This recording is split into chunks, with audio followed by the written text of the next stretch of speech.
الفرنسية خالدة. وما إن أخذت بوادر استقلال المغرب تلوح في الأفق حتى تقدمت فرنسا بعرض إلى المغرب تقترح عليه إرجاع ما اقتطعته من ترابه وألحقته بالأراضي الجزائرية مقابل تخليه عن الثورة الجزائرية. رفض الملك محمد الخامس العرض والمقترحات الفرنسية، وفضل التفاهم مع قادة الثورة الجزائرية على أساس تعهد خطي موقع من طرف السيد فرحات عباس بوصفه رئيس الحكومة الجزائرية المؤقتة. نسينا بلي محمد الخامس الله يرحمه هو اللي عاون الجزائر في وقت الثورة. يافي دي يوزين دارممون في المغرب، كان يافي 5 يوزين دارممون. لو كان مشي المغرب في وقت الثورة مع محمد الخامس الله يرحمه الجزائر ما توليش تستقل.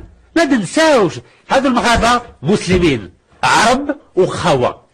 حتى واحد ما يقوليش بلي المغاربة ما همش خوة معنا، هما مسلمين، هما عرب، وهما راهم معنا إلى طول الممات. تدافع بشراسة عن المغرب مسيو قهزاني. شوف.